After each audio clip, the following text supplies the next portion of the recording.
Herkese selam arkadaşlar. Bugün yepyeni bir şehir içi otobüs oyunumuz var. Busbound demosundayız. Demosu Steam'de yayında, bilginiz olsun. Şöyle göstereyim. Busbound. Yalnız Türkçe dil seçeneği yok. Onu en baştan söyleyeyim.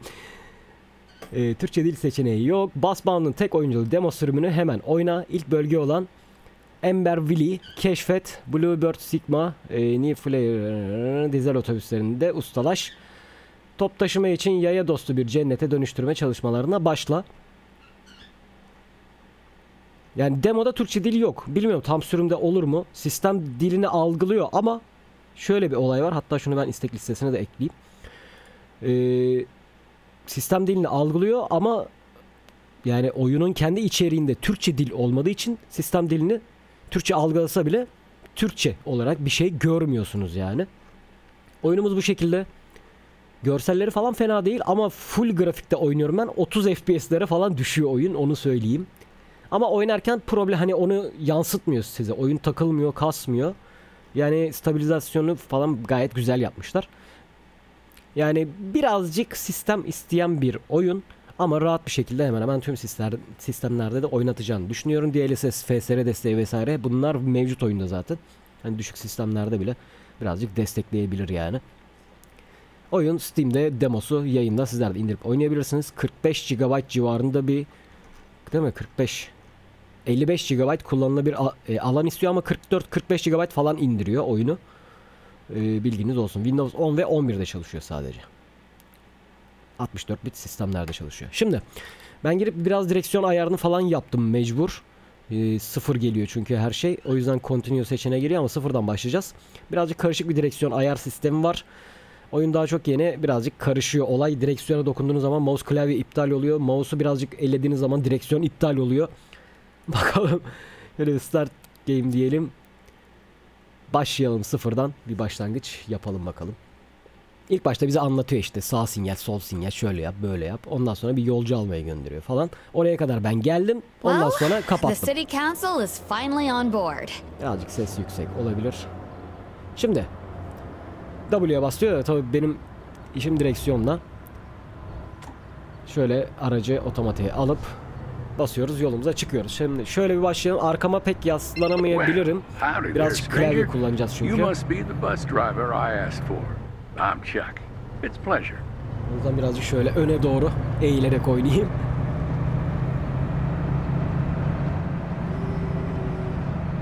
Otomatik retardar gibi bir şey var. Ayağınızı gazdan çektiğiniz zaman direkt retardar devreye giriyor.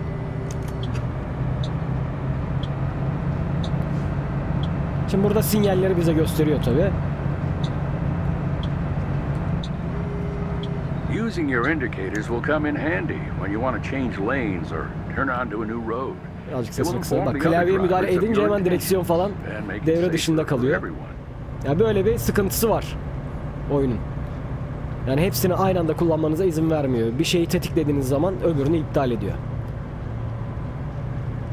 Evet, frene basıyor da zaten 45 mil veriyor limiti. Şu an biz zaten 40'la falan gidiyoruz. Benim kameramın altına gösteriyor bu arada hız şeyini ama çok da önemli bir şey değil. Görmenin çok bir önemi yok açıkçası. Kameramın altında bir de sağ sinyal, sol sinyal verdiğimiz zaman onun işaretini gösteriyor. Ekstra bir şey yok.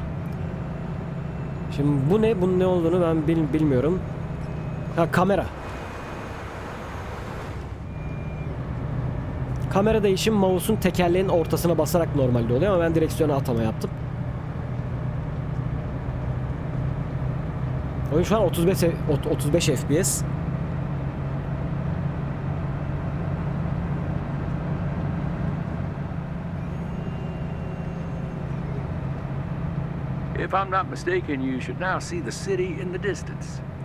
Aslında retarderle alakalı ben bir tuş atadım ama onu kabul etmiyor mu? Nedir anlayamadım. Bir bakalım ona. Controls. Cycle retardar. Yani buraya bir tuş seçeneği koymuş ama ben kendim atadım. Steering wheel bölümünden. Neredeydi o? Retarderle alakalı bir seçenek vardı. Ha. Ben buraya tuş atadım aslında. Hatta bir daha atayım. Aynı tuşu tekrar atadım. Ama bir işe yaramıyor yani niyeyse. Şöyle yapalım. Değişiklikleri kabul edelim bir. Şuraya geçtik. Şuradan R tuşuymuş. Mesela bunların hepsini silelim. Şuraya da ben aynı tuşu atayım. Oradaki iptal etmediyse bakalım. Etmemiş gözüküyor. Tamam. Bir de böyle deneyelim bakalım.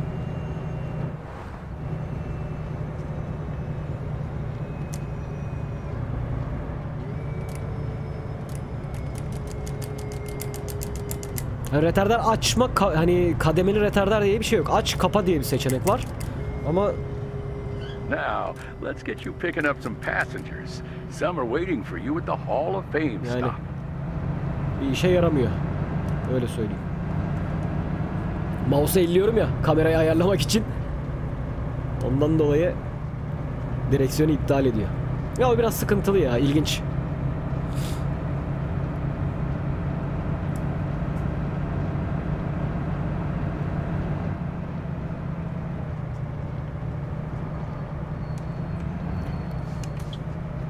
Buradan sağ sinyalimizi verdik. Dönüş serbest anladığım kadarıyla çünkü herkes sağa dönebiliyor.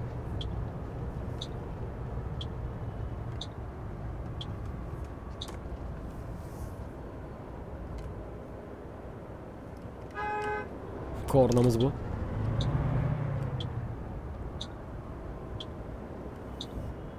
Fiziği falan güzel. Böyle sallanması falan. Frenlemelerde. Geç dayı. Direksiyon tepkileri güzel. Geri toplaması falan güzel direksiyonun. Şu sanal ayna olayı güzel olmuş. Sol için problem değil ama sağ için problem. Şimdi ışıklarda bir şeyleri gösteriyor burada bana. Traffic lights right on red. Şunu bir çeviriyle bakalım. Tam anlamıyorum. İngilizcemiz çok olmadığı için. Kırmızı ışıkta sağa dönebilirsiniz ancak düz giden trafiğe yol vermelisiniz. Tamam. Sağa dönerseniz yeşil ışık beklemenize gerek kalmayacağı için zaman kazanabilirsiniz. Tamam. Az önce benim yaptığım mantık yani yine. Geç diyelim. Aynen olay bu. Hop direksiyon aktif olsun tabii ki şöyle. Yokuş aşağı felaket indi. There you are. Ne diyor? Just slow to a stop in the box on the right. Labeled Frenleme bus. şeyi var. Durağa geldiğimiz zaman otobüsün durak frenini aktif edip kapıları açmamız gerekiyor. Şöyle geldik. Durduk. Şimdi buradan otobüsün frenlerine ve sonra da kapılara. Buradan aynadan takip edebiliyoruz. Yolcular biniyor. Bilet sistemi falan yok. Bak mouse'a geçtiğim için F'ye basarak kapıları kapat diyor ama gerek yok. Ben şuradan direksiyondan yine yapıp park frenini de açtık. Buradan çıkışımızı. Ha tabii vitesi atıyoruz. Çıkışımızı gerçekleştiriyoruz. Şimdi 7,5 dakikada durağa gitmemizi istiyor bizim. We don't charge for bus tickets in Emberville. Our funding comes from the city council based on how well our passengers think we're doing. Yani bir navigasyon araçta yok. Böyle yeşil çizgilerle gösteriyor. Navigasyon olsa yeşil çizgileri kaldırabilsek daha iyi olur. Sürekli yolda bir yeşil çizgi görmek biraz ilginç bir durum çünkü. Allah oğlum yanımızda araç mı varmış? Sağ altta 6'ya mı tamamlamamız gerekiyor? X1 falan bir şeyler veriyor ama. Aa bak retardar. Ha. It's always good to keep track of the route Nasıl you're oldu o? driving, the time of day, and the weather.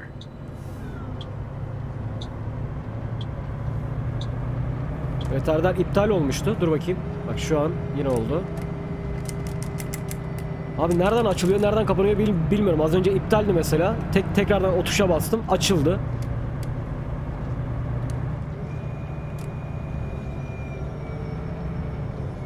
Acaba durak frenine bastığımız zaman mı iptal oldu? Olabilir.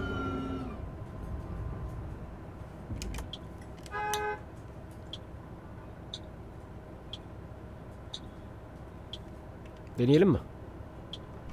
Durak freni yaptım. Bıraktım. Şimdi görürüz bakalım. Following the navigation system Yok, on the Irak. road will always show the route you should Ben be neye göre taking. açılıp kapanıyor çözemedim. Neyse buluruz elbet. Yani şehir içi 30 mil.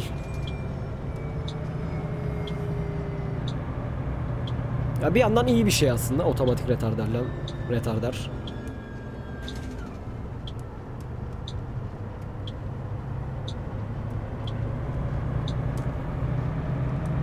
Ha bak 35, 36, 38 FPS o civarda oynatıyor şu an. En full grafikteyiz bu arada. 2K çözünürlük. En full grafikteyiz. Yani epik. Full'ün full'ü yani. Her şey en sağa doğru da en sonda yani öyle söyleyeyim. Okay. Now Ama you've hani got the şeyi hang of hissettirmiyor böyle. things. Kasıyormuş I've given you hissiyatı yok. manual Sanki control 60 of the FPS speed sabit limiter. oynuyormuşsunuz Try gibi it out if you like. yansıtıyor. Ya bana öyle yansıtıyor. Videoya da herhalde aynı şekilde yansıtıyordur diye düşünüyorum.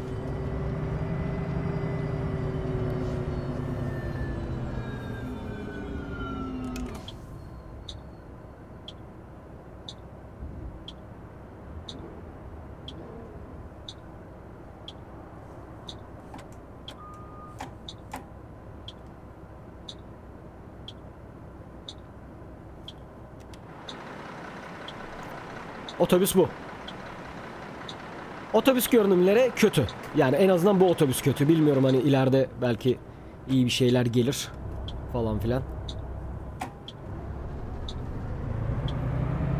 Ama otobüsün görünümü bu yani.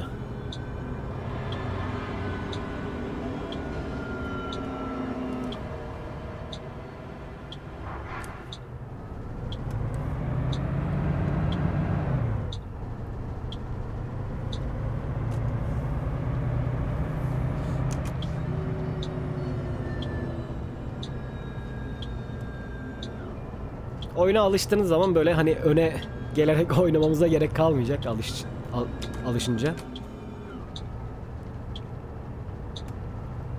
Ama şimdilik klavye tuşlarını vesaire de çok kullandığımız için. Bilmiyorum buton box falan aktif ettim ama oraya hiç tuş atamadım. Ona bastığım zaman direksiyonu yine iptal edebilir. Onu denemedim açıkçası. Ona da bakarız yani. Speed bump. Bak oradan da bir puan kazandık.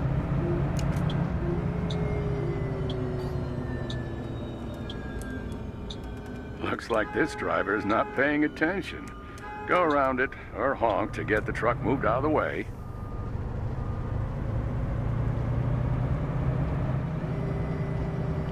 Yaya geçidinde az önce yol vermemiz gerekiyordu. Onu vermedik. Sanırım puanımız düştü.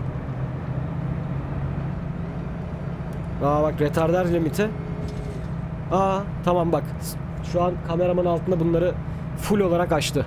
Retarder limit kademesini gösterdi bana. Onu kapadım This şu is anda. it, the bus depot. Home sweet home. Let's deliver these people to the bus stop, and then I'll show you around the office. Gelmişiz. Ama durakta yaya geçinde yol vermediğimiz için anladığım kadarıyla puanımızı kırdı bizim.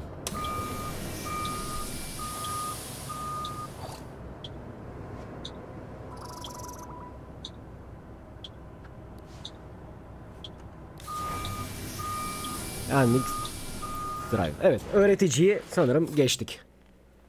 Buradan go to office. Şöyle mouse'a geçelim. Şöyle bir rota mı geldik? Şöyle bir rota gösteriyor bize ama buraya mı geldik bilmiyorum yani neyin ne olduğunu bilmiyorum şu anda. Ve kilitli yerler falan filan var. Şurada bir rota var. Yani demo olduğu için bir tane rota mı, iki tane rota mı ne gösteriyordu? Şimdi bak elektrik modifiye falan filan bir şeyler var burada. %1'lik bir level şeyini halletmişiz burada. Dur bakalım go to office diyelim. Ofiste bize neler yaptırıyor? This is the office where we run our operation from. Quick access to the garage Garaj. and managing all our bus lines. Drives diyelim. Why don't you take a Bize look around? The rest of the herhalde team will introduce görevleri themselves verir. as you stumble across them. Etni Williams transfer. Bak şurada bir görev var galiba. Start driving. Bunu direkt alalım. Ha, iki farklı otobüs mü var? Dizel, Sigma Bluebird, bu az önce kullandığımız otobüs. Bir de bu var galiba. Fark ediyorum. Bu sefer de bunu kullanalım. Tuş atamaları aynıdır inşallah. Çünkü otobüse göre bir seçenek yoktu ayarlarda. Ben aynıdır diye düşünüyorum. Ha, bir de silecek ataması yapalım o zaman, dur. Settings. Şuradan steering wheel diyelim yine.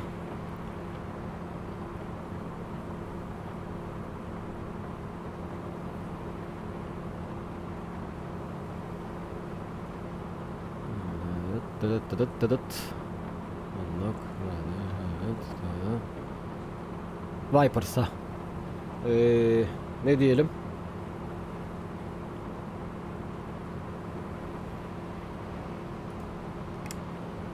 Rastgele atadık, bakalım ne olacak. Tamamdır.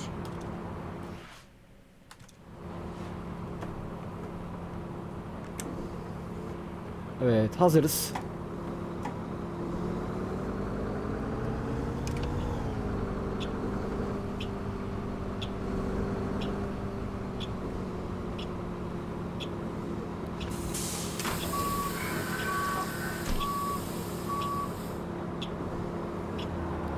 Tamamdır.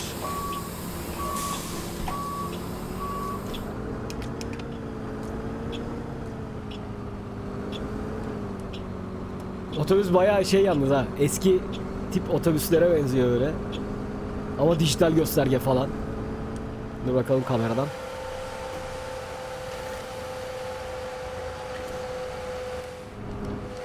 Böyle bir otobüs. İlginç. Biraz farklı bir otobüs. Şimdi burada yol vermemiz gerekiyor sanırım. Biraz şöyle durup. Ha işte sağa sola bakmayı ayarlamadık. Of. Of. Dur bakayım, sağa sola bakmayı da ayarlayalım. Hemen şuradan onu da ayarlayalım. Sürüş forward, burada değil. Gameplay. Look left. Reset, reset kamerada varmış bu arada. Şöyle left yaptık. Şöyle right yaptık. Look camera rotation. Resetlemeyi şöyle yapalım. Rotasyonu kilitleme varmış ama onun ne olduğunu ben de bilmiyorum. Göreceğiz. Dur bakayım kamerayı. Ha, süper, tamam.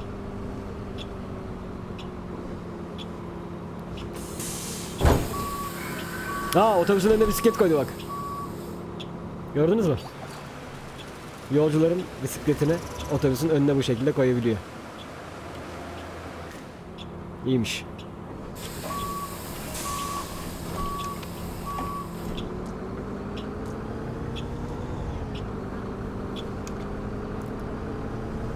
Süreler var. Süreye göre hareket etmemiz gerekiyor. Şimdi burada bir stop tabelası var. Bunlara uymak gerekiyor galiba. Şöyle. Bilmiyorum. Bu arada sağa sola bakmayı kilitleme olayı değilmiş. Sağa sola bakmak için tuşa basılı tutmak gerekiyor. Yani dönüşlerde direksiyon çevirirken tuşa basılı tutmak birazcık zor.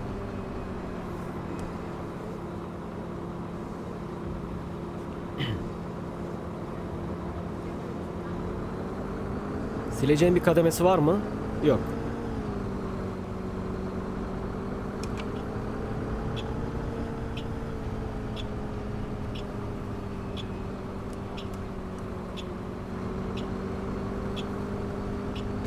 Ama sileceği çalıştıralım tabii.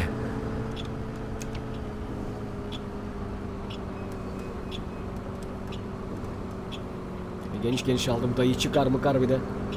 Bir de çarpmasın. Otomatik retarderi açalım.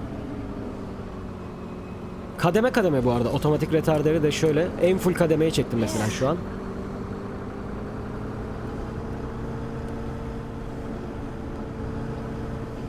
Yine burada bir stop var.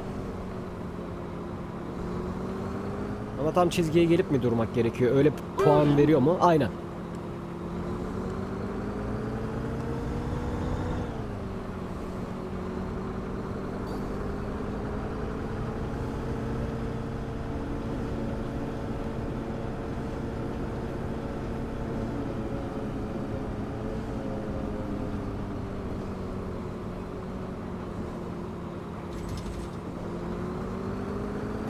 Yavaş geçince mesela oralardan yine puan veriyor.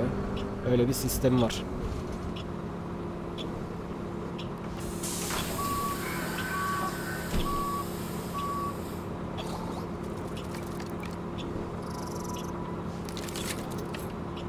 Eğer demo hemen bitmezse bence oynarız ya. New bus stop dedi bu arada.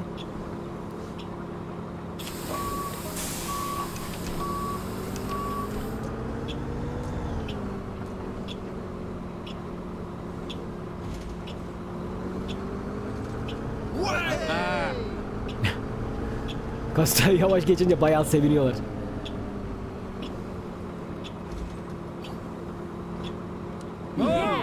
Evet.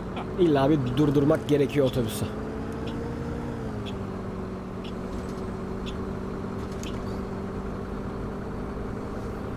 Otobüs rampa tırmanmıyor, ne olacak?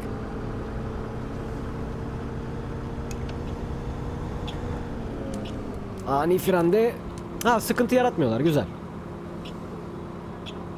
Ama yüksek hızda yapar mı onu bilemiyorum tabii ki.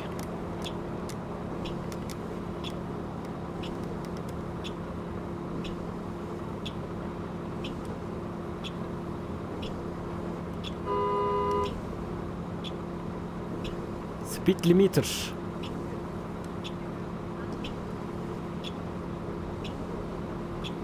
Speed limiter var ama. Neyse gidelim biz be.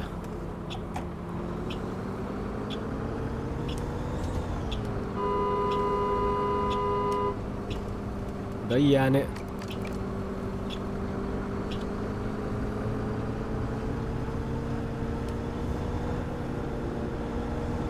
tahmin ediyorum şehir içindeki hız limitine göre limitliyor otobüs kendini. Ama mesela 30'a kilitledi. Allah Allah Allah Allah Allah Allah. Oğlum iyi bak, ani frende işte sıkıntı yaratmıyor yalnız ha.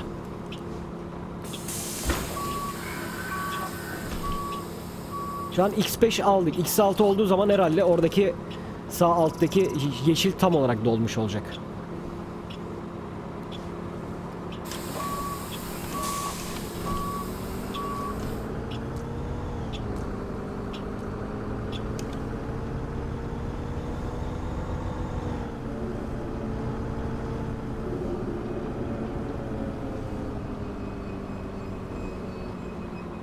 Fren sesi falan çok iyi yalnız.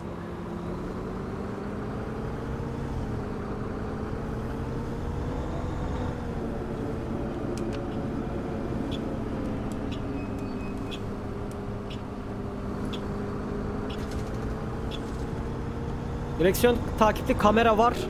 O yüzden çok problem olmuyor aslında sağa sola dönüşlerde. Birazcık görüyorsunuz sağınızı solunuzu.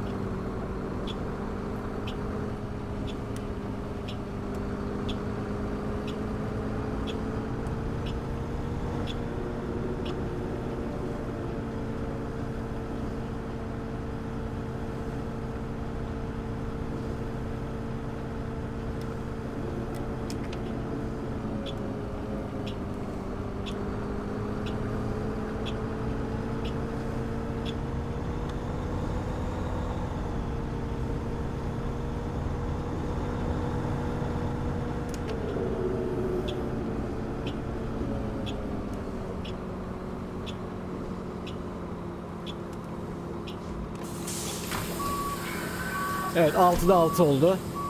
Orası full oldu mu? Yok, olmadı. Şimdi mi olacak?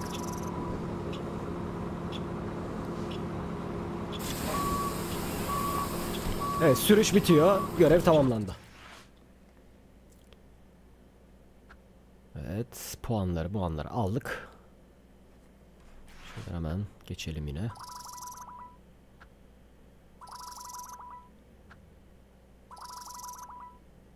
New bus stop. Evet, yeni bir durak açıldı. Phoenix High kilidi açıldı.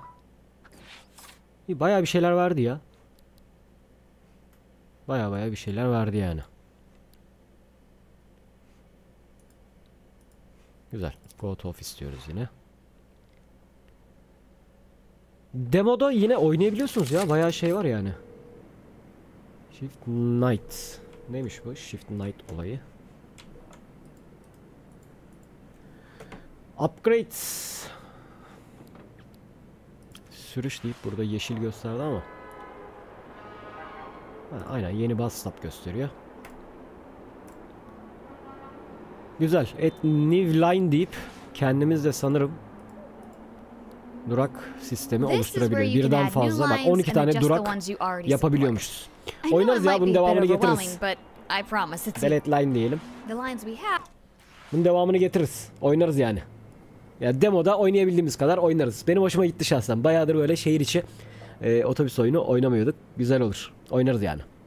Ya Bus Simulator gibi yani. Bus Simulator'a benziyor. Bus Simulator'un biraz daha grafiksel anlamda daha iyileştirilmiş hali. Bus Simulator 18'di yanlış hatırlamıyorsam. Çok iyiydi. Bus Simulator 21 çıktı. O benim hiç hoşuma gitmedi. Zaten birkaç kere oynadık, sonra bıraktım oyunu. Ama bu da güzel olmuş. Bunu da oynayabiliriz. İnşallah Türkçe dil seçeneği de gelir tabii ki oyuna. Evet, izlediğiniz için teşekkür ediyorum. Sizler de Steam'den oyunu ücretsiz bir şekilde demosunu indirebilirsiniz. Bayağı bir oynama seçeneği verecek benim anladığım kadarıyla. Demosu birazcık açık devam ediyor yani. Oynayabildiğiniz kadar oynayabilirsiniz. Tam sürüm çıkana kadar hiç değilse. Tam sürüm ne zaman çıkacakmış yazıyor muydu? Pek yakında. Ne zaman çıkacağı belli değil. Pek yakında. Kim bilir ne zaman. Belki de 5 sene sonra çıkacak. Bilmiyoruz yani. Belki bir ay sonra çıkaracaklar. Neyse, yapacak bir şey yok. Evet, beğendiyseniz beğen butonuna basmayı unutmayın. Bir sonraki videomuzda görüşmek üzere. Kendinize iyi bakın ve hoşçakalın.